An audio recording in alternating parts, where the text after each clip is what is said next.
big body. Welcome to another edition, the Wednesday edition of Buck What You Heard.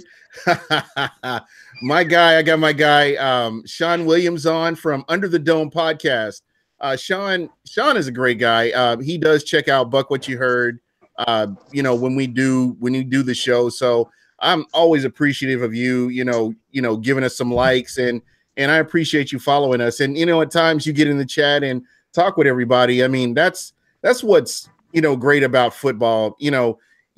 Anybody, if you love football, you get in there no matter what team, even Atlanta. I'm in a good mood. Even Atlanta, it doesn't matter. You just get in there and you talk football. So I love it. It's always funny to me to turn your guys' podcast on, and immediately I go to the live chat and I'll say, "Who dat?" And the live chat stops.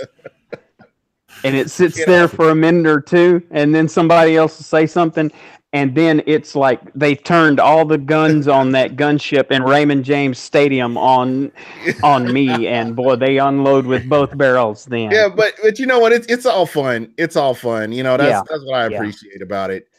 But Michael Pless, one of the writers over at Real Bucks Talk, great content. I don't know if you've gotten to check out the site, realbuckstalk.com.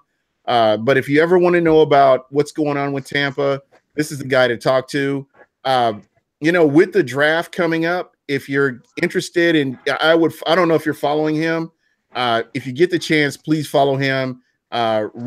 He's real savvy. I would listen to him over some of the talking heads that you see on TV, just because of how he's done with the draft. How you doing, Michael? I'm doing good. I appreciate the kind words. I like the new setup you got here. It looks really good. And I'm kind of tired of talking draft. I'm excited to talk some division, football. And so y'all brought me on here so y'all have something different to talk about. So I'm like going to be target practice tonight, right? No, actually not, man. It's man. We've got this NFC South tour going on.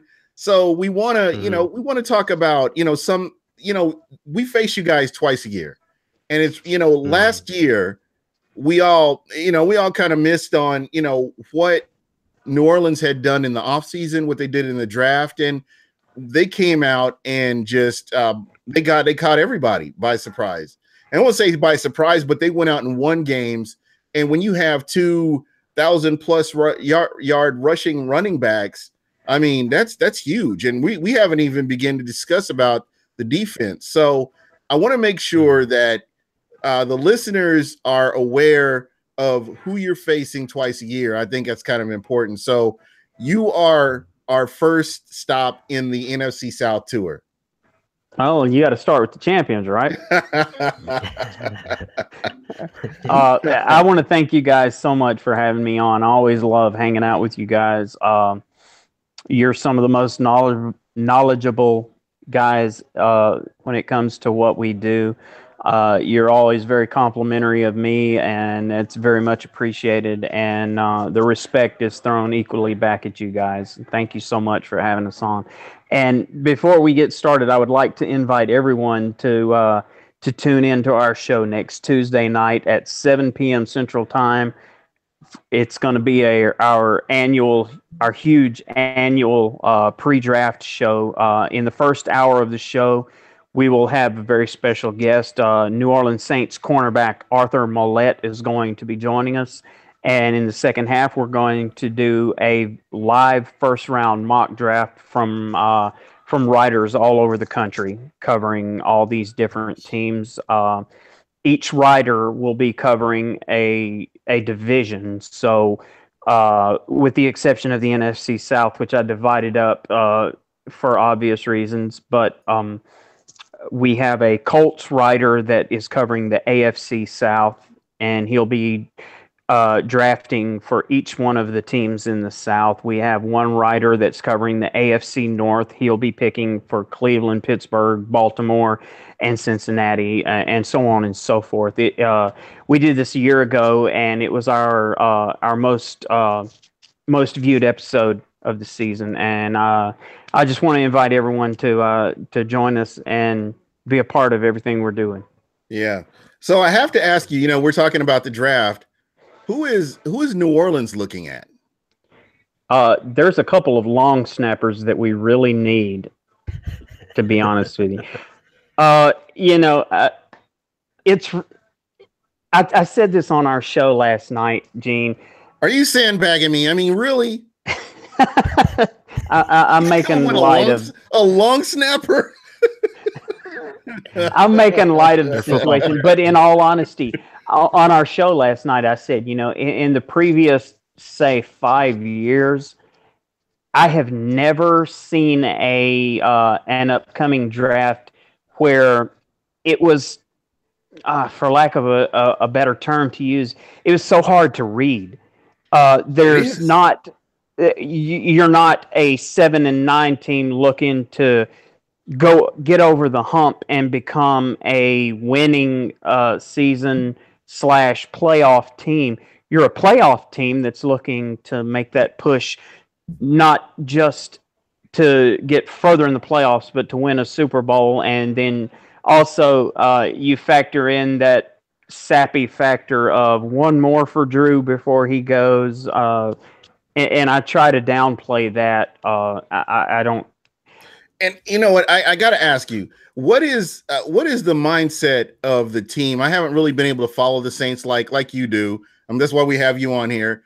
After the Minnesota Miracle, what was the mindset? Were they more hungry, getting ready for 2018? They want to get back to where they were, or where are they? Where's the mindset of the New Orleans Saints right now? It's really hard to say. It can almost vary by the person. And I know that's kind of a cliche response, but I look at it this way. I told several people after the fact, after the initial shock of that Stephon Diggs play, that still makes me shudder. After the initial shock of that play was over, I started telling people, maybe this was a blessing in disguise. Obviously, it was traumatic, and it was a gut punch. Not only that it happened, but how it happened. Yeah, I actually dropped my beer when it happened. I dropped more than a beer. But, going into Minnesota that week, the New Orleans Saints dressed 7 offensive linemen. So you're basically one injury away from Cam Jordan being a pulling guard. So, somehow miraculously you pull off that comeback in Minnesota. You go to Philadelphia for that matchup that everybody was so looking forward to, and things, we had favorable matchups in a lot of ways versus the Eagles. And now that's not to say that I'm not putting forth the idea that we could have gone up there and beaten the Eagles, because obviously Philadelphia was on another level with their play a year ago. But, suppose just for the sake of this conversation, you beat Minnesota, you get to Philadelphia, you find out that those favorable matchups actually were favorable, and you beat the Eagles in the NFC Championship game, and you go to the Super Bowl, and suddenly you're matched up with the New England Patriots, and you don't have fresh bodies to put out there. It's crazy. For lack of a better way of putting it, to me, it was a blessing in disguise to lose out in the divisional round rather than to get to the Super Bowl and just not have the roster of players to be able to get in there and compete the way that you have done over the length of the season. Absolutely. And I have to ask you, what have the Saints done in the offseason? And I'll kind of get into the Bucs just to kind of get the correlation here. But I just wanted to get an idea, just for the fans, because again, just going back to the beginning of the show, we were talking, everybody pretty much had the Saints as a seven win team, maybe. And nobody looked at the draft picks that they made. Nobody looked at any of the offseason acquisitions that they had either. They were just kind of flying under the radar. and then they came in and they did what they did. I mean, when you've got two running backs that were a 1-2 punch that was just amazing. Again, nobody expected that, but it it kind of speaks to what the general manager and the head coach came together and put on the field. Plus, did you? It absolutely did. I think that not just the draft class from last year, but the draft class the year prior, that those were major. Especially the draft class a year ago. You're looking at every player taken in that draft, with the exception of one, which was the very last one, Muhammad out of Miami. Every player that was taken, which was obviously Lattimore and Kamara, but also Trey Hendrickson, Anzalone, they were all contributors. Marcus Williams, they were all starters by week 3 or 4. And that matters. That makes a huge difference. In a perfect world, that's what you want. Michael, you want to jump in here? No, I agree with what Sean's saying. I mean, they made a lot of good additions. I mean, I think what everyone was surprised by is how that rookie class just came in, and they were not only starters, but they're impact starters. I mean, Marcus Lattimore was one of the best corners in the league last year.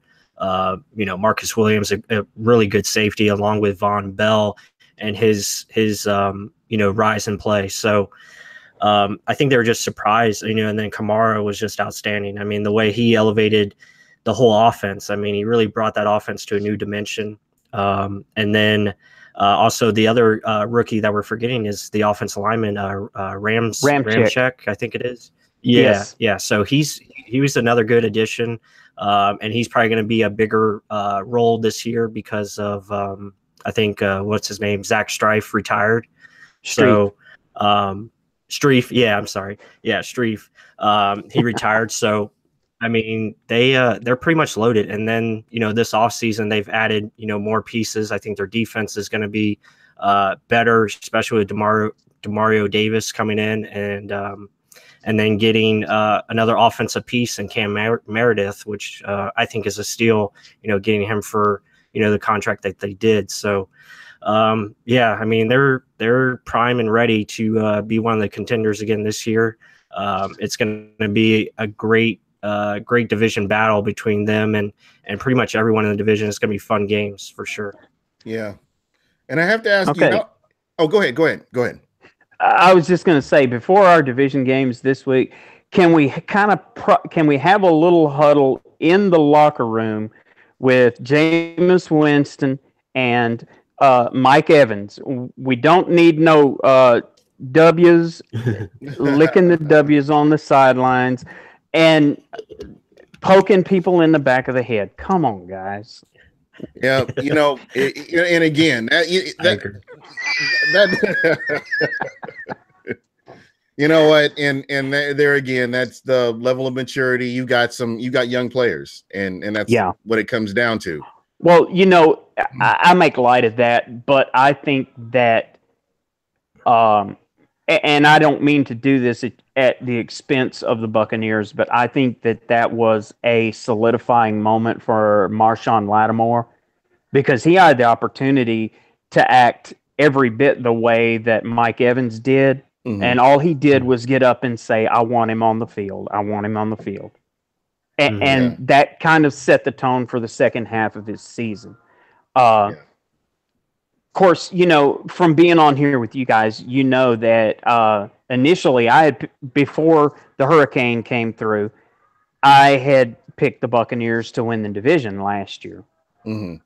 And after the hurricane, having come through Katrina, I changed my pick and I picked us because it was easy. There you go. But I think that you guys have done a really good job of assembling talent over the past several years as well. Yeah, and as an outsider looking in, I have this debate with actual fans, about Jameis Winston. A lot of people don't like him here. They feel like he turns the ball over. I mean, a lot of people that but that's just when you're watching a game on Sundays, you don't really dig into it. But as an outsider looking in, what are your thoughts on Jameis Winston as you watch him? I think, honestly, yeah, that's what you're here for. Okay. I think that too much. And let me preface this by saying the year after Bountygate, when Sean Payton was gone, but Drew Brees was still here. Speaking in light of that, much too much of the weight of win or lose for Tampa Bay Buccaneers goes through Jameis Winston. You can't take a rookie out of college and thrust him into that starting role and immediately say, if we don't win, it's going to be because of you. Now, since he came in the league, I think that Tampa has done a much better job of surrounding him with some more weapons, such as Mike Evans. But I don't dislike Jameis Winston. Obviously, the episode in the Superdome last year was unfortunate, but I tend to look at those things differently. I see a guy that's competitive, a guy that wants to take not only leadership but ownership of this team and tell his team, get behind me because I'm going this way and this is the way to win. I think that you guys have a solid player that's never going to quit. He's not necessarily the most accurate quarterback in the world, and he takes a lot of chances, but you do not he messes up moving forward, if that makes any sense. I think that he has an above average opportunities to succeed in this league. I really do. So, I mean, when you see the Tampa Bay Buccaneers on the schedule, and you're like, oh, we got to face the Bucs. Do you think about Jameis Winston, or what do you think about? I mean, or is there anything that you really think, like this last game of the season, for instance? Yeah, I was hoping Gerald McCoy had an ingrown toenail. One of those things. To be honest with you, over the past several years, the Tampa Bay defense has concerned me far more than the Tampa Bay offense. Really? Because in recent years, without a consistent running attack, you've got Jameis Winston and you've got Mike Evans.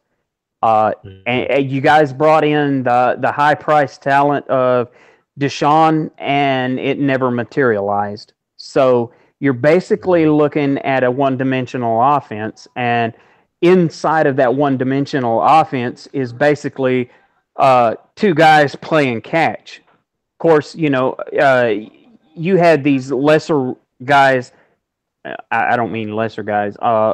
Lesser developed guys that began to play roles in the offense as the season went along.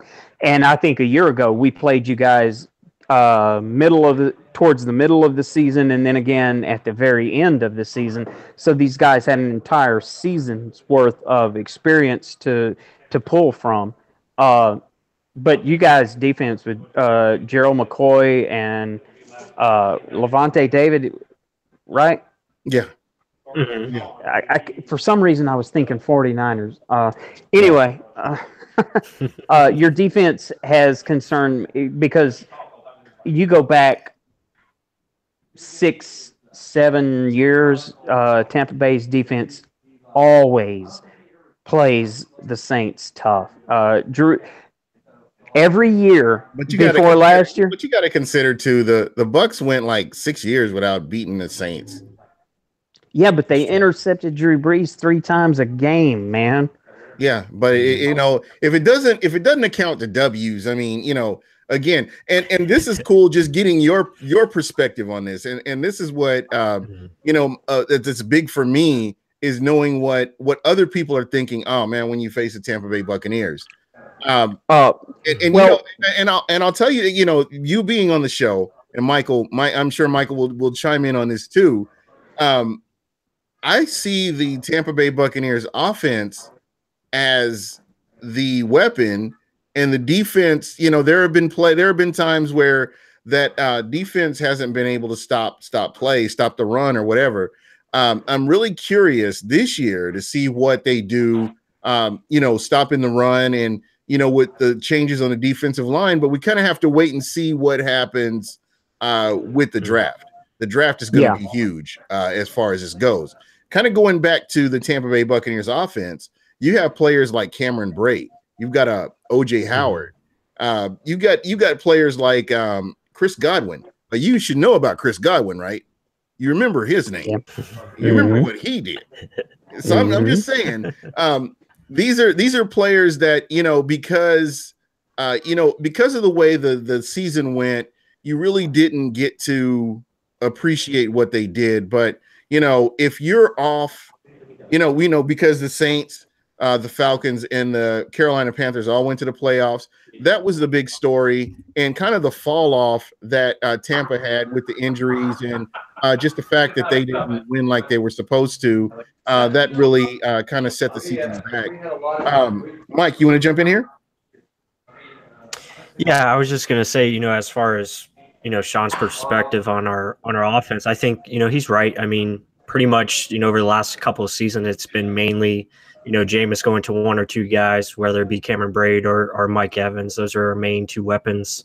I think, this year, I think they're going to definitely try to improve the running game, try to get a more balanced attack. I think they're trying to get more physical up front. That's why they brought in Ryan Jensen. They're going to move Marpet back to guard and really get more nasty up front, because I think that's something that has been missing.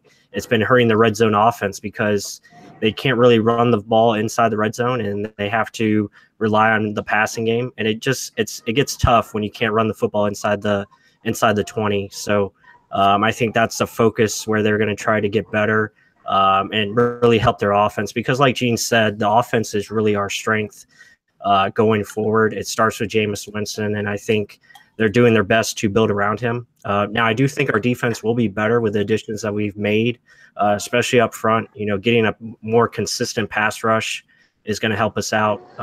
And then, I think in the draft, I think they're going to definitely look at adding to the secondary to beef that up. But I mean, I think it's been a hindrance the last couple of years because we just really can't find that balance, and we can't really get into a rhythm early in games, and it really pretty much shoot ourselves in the foot to an extent, and that leads to turnovers and stuff like that, trying to force plays and play calling inconsistencies. So I mean, I think he's absolutely right on what he said there, and I think it's something that we're going to desperately try to improve this season. Yeah. And again, and what's really cool is you mentioned something, so you see it as an outsider looking in, and that's the running game. The fact that we look at your running game the way it is, and if we had half of that, we would be a totally different team. But again, you've got two very good Pro Bowl running backs, or Pro Bowl caliber running backs, I should say. And that's what's missing in Tampa. And you hit the nail on the head when you talk about the running game, because that pretty much sets the tone for the rest of the game. And I made the comment earlier that I wasn't nearly as concerned with the offense as the defense. Now, 2 or 3 seasons ago, when Doug Martin was still a factor in the goings on, I was that was completely different. Because Doug Martin for Tampa Bay and Jonathan Stewart for Carolina, for some reason, we could beat them 50-0, but those two guys were always going to go over 100 yards and run through people and run over people and just make our defense look stupid. Now, that being said, the last year, our defense so far incredibly superseded the expectations placed on it. Part of that being Lattimore, part of that being Marcus Williams on the back end. The improved play from the linebacker core being Anzalone, Robertson, Manti Te'o. And I never thought in a million years that I would be sitting on a show preaching the virtues of Manti Te'o and his girlfriend. But he was beyond a solid player this year. I had to throw that in. I couldn't look at myself in the mirror if I didn't. So you as a Louisiana person, because we're talking about the kind of getting back to the running game. There's a certain running back out of LSU that's potentially available in the draft. And God, I hope y'all don't get him. I think you know who I'm talking about. Leonard Fournette. No, wait a minute. That was a year ago. Yeah, young Mr. Geis. So what do you think? Do you see somebody like that fitting into a Tampa Bay offense? You know, it absolutely. It sounds. I want the truth here. I want the truth. It sounds like a dodgy question, and I get, as you may or may not know, I am a huge Oklahoma Sooners fan. Yeah. I grew up in Oklahoma, and I'm a Baker Mayfield guy. Yeah. And I get this question on him all the time. But what it boils down to is he's going to have to play for a coach that's going to use him and build on his strengths and work on his weaknesses. And by that, I mean, if you've got a coach that's going to try to feed him 3 times up the gut and get him beat to death in the first year that he's in the league and have him on and off the injured reserve list for the rest of his career, no, it's not going to benefit you at all. But if you have a coach or a coordinator that's willing to try to blend him in, try to get him acclimated, and then try to take advantage of his strengths, Darius Geis is a very talented player. I would have loved to have seen him play a little, maybe another season at LSU to completely develop his game. I think he may be coming out a little early, but that remains to be seen. You saw what Fournette did coming out of LSU. Fournette had a little bit longer to develop in that program under Miles than Geis did, but at the same time, Fournette was a starter much longer than Geis was, and B, on the flip side of that coin, Fournette stayed hurt quite a bit. Yeah, and we saw that this year too. We saw there were times where he was out of the game where he could have been beneficial in the game. So I guess my next question on, to follow that up, is Geis a 3-down back? Is he somebody that you need to kind of mix him up with some of your other running backs, have a change of pace back that, has a different style than him? Or how do you use him? I think that it would be in the best benefit of not only the player, but the team to give him that acclimation period, let him have the opportunity to get in, get his feet wet, see what this is about, take a couple of hits, learn the system. Don't throw him out there opening day, 3 yards in a cloud of dust, 3 plays. I don't think that's beneficial to anyone. But by the same token, the National Football League, as we're looking at it now, is not that kind of program anymore. Now the league is much more pass focused than it is with the running game, which I think that over the next 4 to 5 years, you may see that taking a little bit of a turn. I hear that a lot, but when I see players like Ezekiel Elliott and like Alvin Kamara and how they're used, and I tell you what, and this is no lie, if you don't have a running game, if Drew Brees does not have those 2 running backs behind him toting the rock, he doesn't have that successful a season. Well, and again, last year I understand what you're saying. I understand what you're saying with the NFL being a passing league, but again, you cannot discount the effects of a good run. And Tampa Bay is a great example of what happens when you don't have a good, consistent running back. And the big difference here, if Tampa gets 1,000-yard rusher, I'm telling you, it's night and day. This offense is night and day. Michael, go ahead. Yeah, let's. I want to make some points on Darius Geis. First of all, I think if he's drafted, you let him go. I think he's a running back that gets a lot of discredit that he was on. He was in an offense that was very poor passing offense, one of the worst passing offenses in college football. He's facing 10 men, he's still dominating. I think he can catch the ball out of the backfield. I think he can be a 3-down back.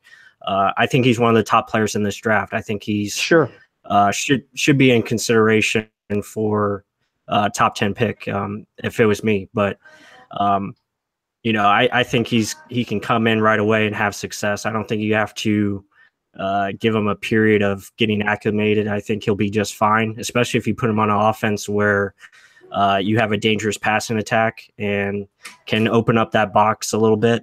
I think he would be, onto the point about, the importance of a running game and passing game. I think it's, it's obvious that you want to be balanced. That's what makes every offense great.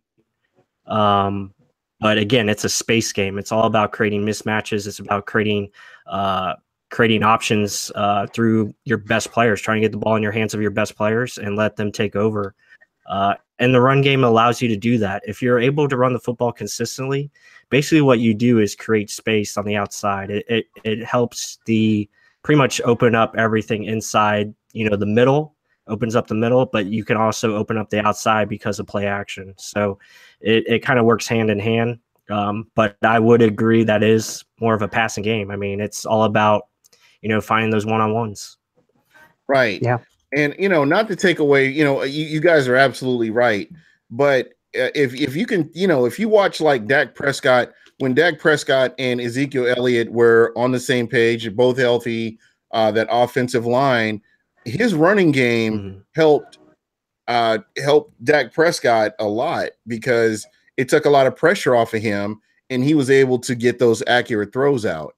And what we see right now, I mean, if you look at Tampa from Jameis Winston year 1 till now, he's only had one good season with a good running game. Would you guys agree with that statement? Sure. Yeah.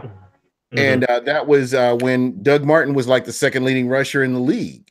And, that really helped him to get settled into the game. It slowed the game down for him and it really helped him. And just looking at him right now, there's a point that I'm trying to make here. I'm going somewhere with this, but I ramble. I thought it was just me. Yeah, no, I do ramble. It never fails. He'll tell you he puts up with my madness all the time. No, seriously though, Jameis Winston has improved statistically over his years in the NFL. And for him not to have a running game, I would say the last couple of years that he's, been here, it says a lot about him that he's still able to improve. And I know a lot of people don't see it because the mistakes that he makes and, they haven't won a lot of games, but I do see him progressing as a quarterback. And once you get that running game in there, it's just going to be a totally different thing. And I see a lot more positives, just like Drew Brees. Drew Brees was like putting up Madden-like numbers over the past few years. And last year, he didn't have to do that. He had two running backs that could take the pressure off of him and help him to, kind of slow the game down. And he can find his open receivers because when you've got a good running game, your play action works to perfection if you can execute it correctly. Yeah, having a running game, all that did for Drew Brees is he set the National Football League record for completion percentage. Right. And it's great to have the distinction of having a quarterback that has put up more 5,000 yards passing seasons than all other quarterbacks ever in history combined. But then you look at it and say, how many of those seasons did we win the Super Bowl? 0. You know, it's not about all of that. It's about wins. And Drew Brees would be the first one to tell you that having, you know, Tom Brady, he has all of these Super Bowl rings, and I see him on Twitter all the time doing this, and you know, and I hate Tom Brady, but you know, for every Super Bowl ring that he has, Drew Brees has his own chapter in the record book. Right. And I'm not saying that. So it's kind of hard when you're comparing a individual accolades to winning a Super Bowl, which is what every team suits up for to play every year, is to win that Super Bowl. And you know, as the only 2 teams in the NFC South to have won a Super Bowl, you know, we can we can talk about this. You know, we actually have something to talk about, and hopefully this won't upset anybody else that's coming on after you. Well, you know, the line for second place starts back here. Yeah, absolutely. Oh. No, but I just, you know, again, that's something that I found very interesting that you did notice that. Yes. And for whatever it's worth, and I'm being completely honest here. When I'm sitting there looking at this schedule, going, okay, here. When I see Tampa Bay and I see Carolina, you know, Matt Ryan, he has his own little thing of things to be concerned about, but that's Atlanta, and if they were on fire, you know what I wouldn't do to put them out. That's just Saints Falcons stuff. But looking at 2 quarterbacks that people when it comes to the NFC South, they seem to compare a lot: Jameis Winston and Cam Newton. And really, I don't see the comparison so much as everyone else. But when I'm looking at the 2 of them, Jameis Winston scares me way more than Cam Newton does. Mm-hmm. And in what way? I mean, I'm just kind of curious. Can you go into a little bit more detail on that? I'm really kind of curious. I've seen Cam Newton get hit by Cam Jordan and kind of get up looking out of his ear hole. And from that play on, he was done.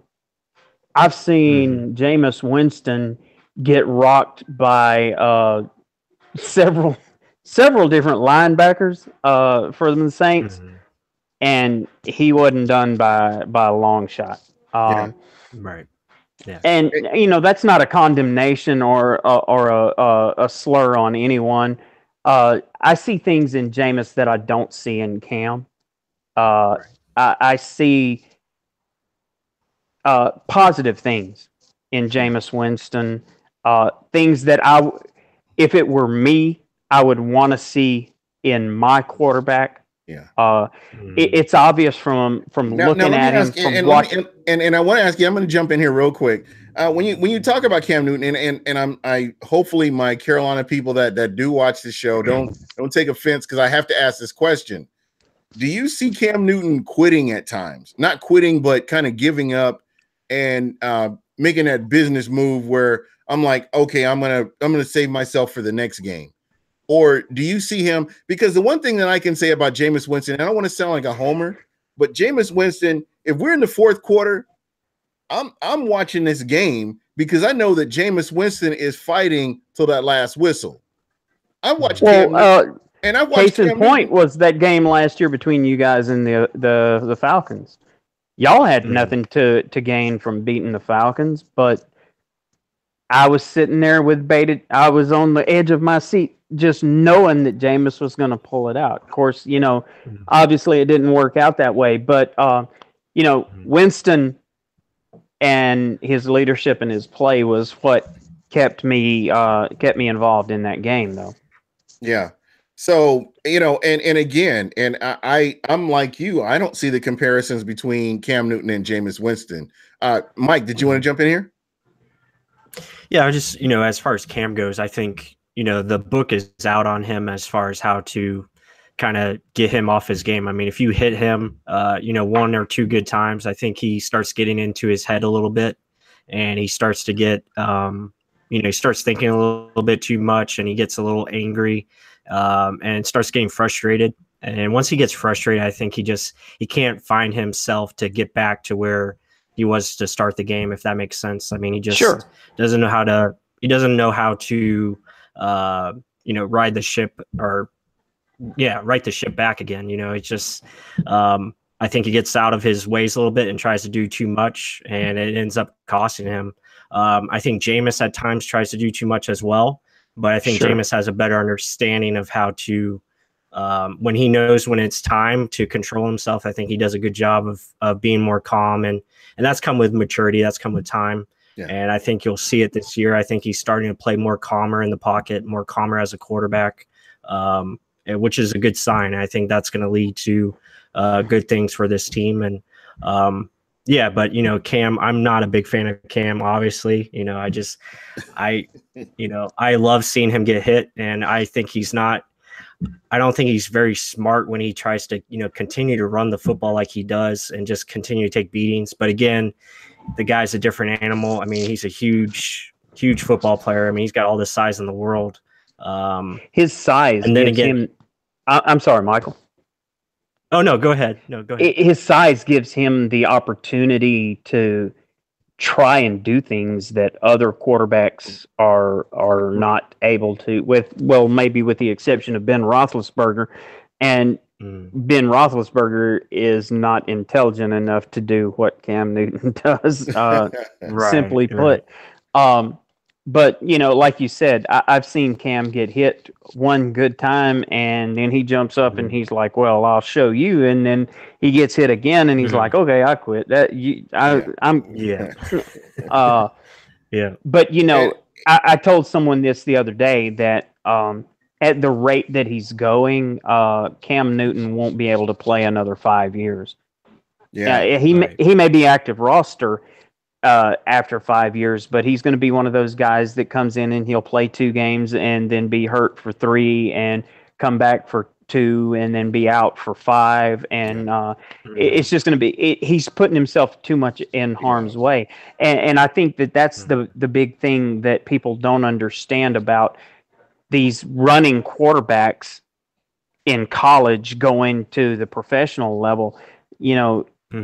There's a lot of difference between running the ball on a defense with 1 or 2 good players and then coming into a league where there's 12 good guys and one of them's on the sidelines.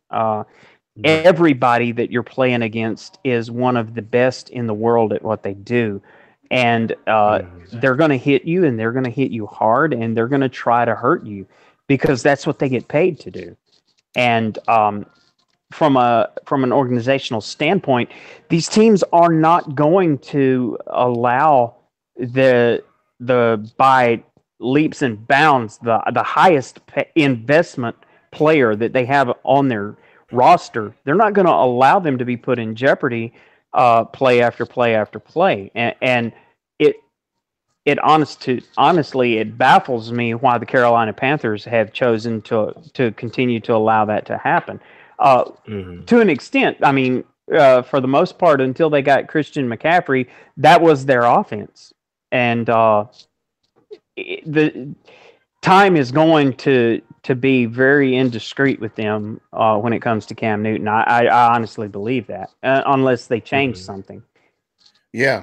And again, you can tell a difference. I mean, what you saw with Jameis Winston before he got hurt and what you saw with Jameis Winston after he got hurt were 2 totally different things.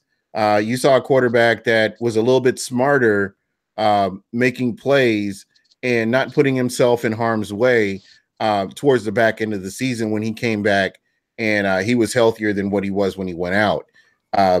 Just looking at him working out, the fact that he's working out, and with Deshaun Jackson, a guy that you mentioned earlier, I didn't really get to comment on this too much, but I don't know if you remember this, but Jameis Winston and Mike Evans they weren't on the same page when they first started playing. Mike Evans had a bunch of drops, and I think he still ended up with over 1,000 yards. Now, what they did was they got together in the offseason and they fixed that. And they put themselves in a position where they were successful. And that next year, you saw where Mike Evans really blew up. I expect to see the same thing with Deshaun Jackson. Normally, Deshaun Jackson this time of the year is in California working out or practicing. But he's in Tampa right now working out with Jameis Winston, trying to fix that problem that they had, that disconnect that everybody's talking about, where Deshaun Jackson had kind of an off season. There were a lot of yards that were left on the field where Deshaun Jackson was overthrown. And this is just my personal observation. I don't think Jameis Winston's ever had a wide receiver that fast. Sure. I think that's very easily accurate. I'm trying to think, in his time in Florida State, and now I just can't think of a wide receiver that Jameis Winston has thrown to that is as fast as Deshaun Jackson. Plus, what do you think? No, I agree. I mean, it was a big adjustment for him, pretty much. I mean, he's never had someone fast as Deshaun. I mean, Deshaun is one of the fastest players in the NFL. And it was an adjustment period. I think, now, do I think Deshaun was utilized right? No, but that's a whole another different story. That goes into the offensive scheme and how I don't like our scheme personally, but we can get into that, in another show. But, I think it just comes down to timing. It comes down to repetition. It comes down to, like you said, them working together, and they're showing that they can do that. And, I think it'll be better this year, but I would expect Deshaun to be utilized more in the short passing game this season. Yeah. And Sean, I want you to write, you got a pen and paper? I want you to write this name down. O.J. Howard. I think I can remember that. I want you to remember that name, O.J. Howard. You're going to see a lot of him next year. I'm just saying, you'll see. Oh my God. Next thing you're going to be saying is Roll Tide. No, not at all. the only tide I use is to wash my clothes. That's the only tide that I really. I was really surprised that, of course, taking into consideration the level of play of Cameron Brate, I don't guess it's really that surprising, but I was really shocked the first time we played you guys that O.J. Howard didn't play a bigger role. And again, that kind of goes back to Sean's point, or Sean, goodness, that goes back to Michael's point. Again, it's that scheme. It's how they ran. It's how they ran everything. I think Go ahead. When we played you guys in the Superdome that first time, we benefited greatly from Jameis coming out and being wildly inaccurate early, and we were able to score some points. And thankfully, we rode the bulk of those points to win the game. I think your running game helped too. Your running game was huge. Yeah, not nearly as much as it was in Buffalo, but no, I'm just talking about but versus the Bucs. What Kamara was able to do was, he got yards in chunks. It wasn't like he got 5 yards here. He got yards in chunks. I'm really anxious to see the way that this offense transitions into the sophomore season, so to speak, with Kamara, because while I'm really blown away by what he accomplished a year ago, obviously, I'm also a traditional realist at the same time. I don't think that that's going to be possible 2 years in a row. And if it is, I'm going to be doing cartwheels on the floor of the Superdome. But the reality of the situation is there's been about 9 months now that these guys have had tape on him and the rest of that offense. and have had nothing else to do but sit back and devise ways of stopping him. Right. You don't run roughshod over this league 2 years in a row. It just the state of the game doesn't allow for that anymore like it used to. Um, I'm curious to see how this offense goes from what it was a year ago to what it's going to be in the next season. And I guess to a certain extent you can say the same thing for the defense as well. Mm-hmm. Yeah, that's very true. Plus, what do you think? Yeah, and that's a great point. And you just look at what the Bucs did this offseason. I mean, they're trying to beef up their run defense, and they got more physical up front with the defensive line, and that goes to a credit to the Saints offense. I think, you always look at your division winner, and you try to find ways to be as good as they were, or to stop them, obviously. And one of those is obviously stopping that rushing attack and making them one-dimensional. Easier said than done, but beefing up that defense line is definitely a good way to start. So game tape, it's out there now, and now teams know what they have to do in order to slow them down. But again, when you have a mind like Sean Payton who understands that and knows how to redevise his offense to per se and fit, to the skill players. I mean, it makes it tough, and that's why he's one of the best play callers in the game. Yeah, I totally agree with that. I can't, you can't argue that. And somebody I want to talk to you about, and I know that we kind of got this off film a little bit. We're talking about Sean Payton here. Lamar Jackson. Do you, and now just hear me out here before we could you see, I love him. Could you see, I love Lamar Jackson. I think that Lamar Jackson's one of those quarterbacks that's underrated. His arm is underrated. His football, his acumen is underrated. And I think that he's going to, a lot of teams are going to sleep on him, kind of like Deshaun Watson last year. You couldn't sell anybody on Deshaun Watson last year, and you saw what he did. And I would have really loved to seen what he could do. I wish he would have stayed healthy last year, but that's for another time. Sean Payton, with what Sean Payton can do with play calling, could you see a Deshaun or Lamar Jackson in a Saints uniform throwing the ball and being successful? With that head coach? Can I see it possibly happening? Absolutely. It's no great secret that Sean Payton is really enamored with the guy, and the point that the incredible point that you made when we were discussing this off air. Much is made of the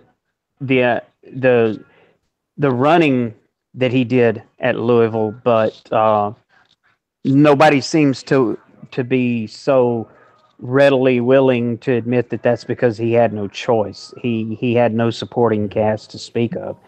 Right. I have never said. Of course, you're talking to the guy that several years ago people said, "Okay, Peyton Manning or Ryan Leaf, pick one." And I said, Ryan Leaf every day of the week. If, to be honest with you, I'm not greatly enamored, even in the slightest, with Darnold or Rosen. I really like Mayfield. Of course, people have accused me of being a homer there, but I really liked Mayfield. Mason Rudolph, not a first round grade on him. And Michael, by the way, just to let you know, I have Darius Geis listed right behind Saquon Barkley as far as my running backs. Anyway, the line of departure from one quarterback to the next is not really as great as the mass media would have you believe in this draft. I I don't see anything overwhelmingly dominant out of Darnold or Rosen, either one. Which obviously they're the two biggest names coming into this draft from a media perspective. Josh Allen, I see as not ready. Um, he he's inaccurate, and being an NFL quarterback is about first and foremost accuracy. But to get back to your point, I don't want to sound like I'm dodging dodging the Lamar Jackson. I've never said that Lamar Jackson could not be successful in the NFL. But he is one of those guys, and I sincerely believe this, that he is going to have to play for a coach that best utilizes his strengths and works around his weaknesses. And I think that could fall to maybe three coaches in the National Football League that could really make a winner of him based on his strengths, and that would be Sean McVay, Sean Payton, and the guy in San Francisco, who shall remain nameless because he was a Falcons offensive coordinator. Mike, what are your thoughts? Well, I mean, pretty much every night is Lamar Jackson going to the Saints. So, yeah, I mean, I've lost sleep over those tweets. But yeah, I mean, Lamar Jackson in Saints uniform, I mean, that would just that'd be a tough one to swallow, because I know how good Lamar Jackson can be in this league, especially with a guy with Sean Payton leading him. And I think, his development will be it'll be expedited because of Sean Payton, but I think you can also take your time, just because I think Drew Brees probably has at least another year, maybe two. So, I think just his playmaking ability and what he'll be able to do, especially in a West Coast offense where he's able to get the ball out, but also have the arm strength to throw it downfield, I think would be pretty dynamic. But yeah, I mean, as far as the quarterbacks go, I think he should be much higher. One should be in first round consideration like he is. I see him as a third round pick. Josh Rosen, Sam Darnold, Baker Mayfield. I kind of all see them in kind of the same spotlight, but I would agree with Sean that I think Baker's the best out of the bunch, just because of his confidence and swagger and his accuracy I mean, he's very accurate with the football and knows how to make plays. So, but I don't know. We'll see. I mean, this is, as a Bucs fan, we're cheering for quarterbacks to go, in the top four. So move those top players down. And so I'm going to be happy when each quarterback is selected. So that's good news for us. What do you mean, man? We got number 27.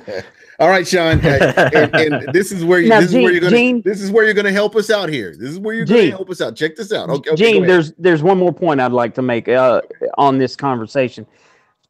I think that if you're going to pick a quarterback to potentially succeed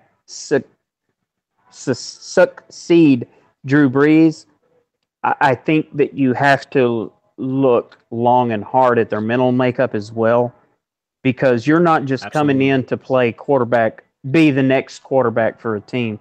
You're going to be coming onto the field behind a first ballot Hall of Famer. And that's not something that's going to be easy, regardless if that's the New Orleans Saints, the New England Patriots, Tampa Bay Buccaneers, the Pittsburgh Steelers. It doesn't really make any difference where it is. That's somebody that's going to have to really be able to handle that. Yeah, and I totally agree with you.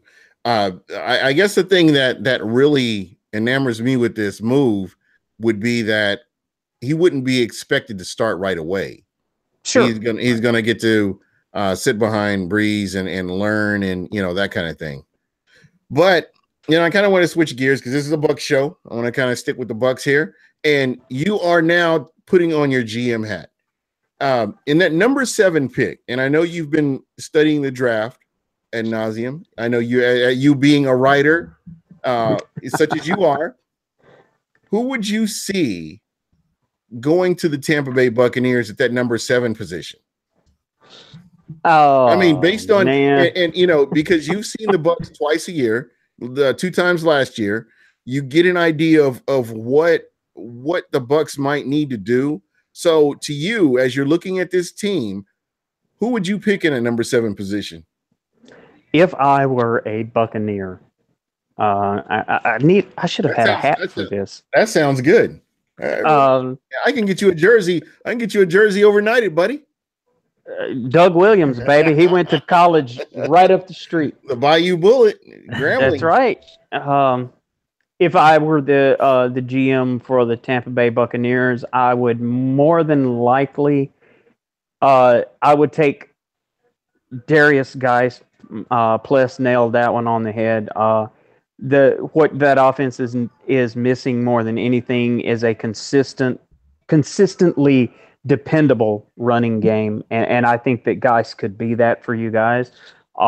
As much as I don't want to see it, but if not Darius Geis, I would say the highest rated edge rusher that you could find on the board. So like a Bradley Chubb. Okay. Sure. If Chubb makes it that far down, which I don't believe he will. Exactly. So I see where you're coming from with your pick. Yeah. What about a Saquon Barkley? What are your thoughts on him? Yeah, I know you get, you see you're on Twitter as much as I am. You see that name thrown around a lot. What are your thoughts? I mean, do you feel like this is all warranted that he's mentioned the way he is, or are there other running backs out there that you like better than him? Let's say, for instance, right now, the Saints did not have the running game that they have. Who would you be looking at to put back there as possibly an every down back or an upgrade over the backs that you currently have?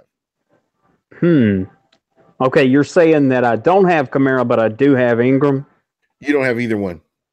Oh, well, that's a horse of enough. To be totally honest with you, you guys want a hot take? I'll give you a hot take. Let's go. The difference between, and I firmly and sincerely believe this, the difference between the Cleveland Browns contending in the AFC Championship game next year and being a possible losing, maybe break-even team is going to be what they do with that number 1 pick and whether or not they take Saquon Barkley at number 1. Do you think he's that good? I really and truly believe that guy is every bit of what they are cracking him up to be. Nice. I agree. And like I said, I believe that the difference between the Cleveland Browns being a contender in that AFC conference and being just another team just like everybody else out there is going to be whether they foolishly take Josh Allen or Sam Darnold or whoever at number 1 and let Saquon go, thinking that they're going to get him at number 4, because he's not going to last past number 2 if they don't take him. And the Cleveland Browns, make no mistake about it, they need Saquon Barkley 10 times more than they need a quarterback. Yeah. And to me, when you talk about the Cleveland Browns, I look at Duke Johnson and Saquon Barkley. That's quite a combination right there. And then you've got Tyrod Taylor. And Tyrod Taylor is, to me, a very underrated quarterback. I know a lot of people, I've heard people say he's trash and he really shouldn't be in the NFL. But I feel like this guy on this team with the wide receiver core that they have right now, and you get a running game, that changes everything up. Well, Gene, it seems amusing to me that these quarterbacks that are trash and don't belong in the NFL, they're usually one-man shows. That means that they usually don't have a running game, and they have maybe one wide receiver and a tight end, and absolutely no defense to help them. Exactly. And suddenly they're and the guys that are the greatest of all time are the Aaron Rodgers and the Tom Brady. these guys that are predicated on yearly trips to the playoff based on the strength of a united team effort from the top of the organization all the way down to the water boy. I've never quite understood how they did that. Yeah, it's going to be really interesting to watch the Cleveland Browns and see what they do. They're going to wreck a lot of people's draft boards. I can tell you that. Plus, if I had to venture a guess, I would say that they're probably going to take Josh Allen at number 1, which is if it were me, and I'm just going to say, me. I'm going to put this out here. If it were me, I would be getting Bradley Chubb and I would get Saquon Barkley with my 2 picks in that position right there, because you've helped your defense. You've upgraded your defense, best player on the board on defense. And then you turn around and you get the best running back on the board with Saquon Barkley. You've totally upgraded your team just with those 2 picks. I mean, I that's just me. I wouldn't waste I'm sorry. I think Tyrod Taylor would be fine. Maybe you could pick somebody up in the next draft, but when you're talking best 2 athletes on the board, I'm not wasting my time on those 2 guys. You don't know what you have. That's right. And Mike, go ahead. Oh, as far as the Browns, I mean, I agree with Sean. I think I would take Saquon at 1, and then at 4, I would highly consider taking Lamar Jackson, because I think Lamar is where the modern day quarterback is heading, with the RPOs that are being thrown out there. You just look at the Super Bowl champions, Nick Foles and the run pass option plays that they ran. I think, having Lamar learn behind Tyrod, I think it's a perfect match. Him and Saquon Barkley in a spread offense back there would be dangerous, just because of his ability to run with the football. I think that'd be the thing to put them over the top and really have that dynamic. Even Saquon with Tyrod Taylor is very dangerous, because they can do the same thing. So I think that would be the way to go. That's something I've said, with my friend Mark. I think that'd be logical. But again, teams in the NFL, they don't always go logical. So exactly. Yeah. That's why OJ Howard ended up at number 19. Right. So. Well, guys, I can't believe this. We've gone over an hour already just talking football. And I wanted to do something different, because we've been talking about the draft. We've been talking about free agency, and again, mock drafts. Yeah, mock drafts. I'm up to my ears in mock drafts and stuff like that. So it was good to get a division rival on. I think you're a great person. I hate your team, but I think you're a great person. So I'll still take that as a compliment. I just want you to know that nobody can be perfect. I mean, you got a great personality, a great heart, but you just have poor choice in what teams you pick. So, hey, man, I'm not going to hold that against you. I'm black and gold till I'm dead and cold. So before we get out of here, I want to get your final thoughts. Tell everybody how they can get a hold of you. I love the Under the Dome podcast. I actually listen to that at work when I have time to. Yeah, well, thank you very much for having me, guys. It's always a pleasure to be able to go on division opponents programs and extol the virtues of division champs. And I'll say that as a joke, because I love you guys to death, man. Gene, you're one of my closest buds, and in all sincerity, I thank you guys for inviting me. I'm humbled by the opportunity to get out and continue to do what I enjoy doing so much. You can follow Under the Dome on Facebook at Under the Dome Podcast. We have our own page there, and you can follow the show on Twitter at Under the Dome PO1. You can follow me on Twitter at Drew's Dad 3721. All right. And that's pretty much the extent of it. Are you still writing?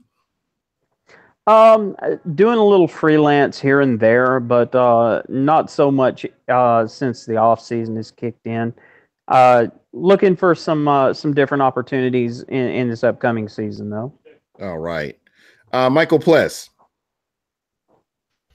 Yeah, I mean, thanks again, Sean, for coming on. We enjoy having you on as well. It's always good to talk, NFC South. Like you said, it's the best division in football, without a doubt. And so, yeah, thank you again for coming on. We appreciate it. As far as Real Bucs talk, it's just going to be more draft talk. So we got 8 more days, thankfully, and I'm excited to get it going. Next week is going to be fun.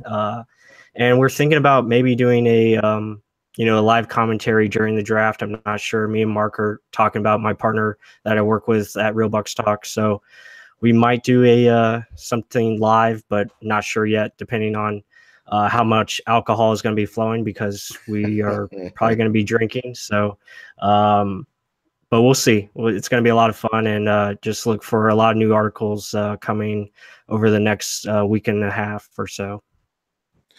All right. As usual, I got to give a shout out to everybody in the chat. The chat is always active.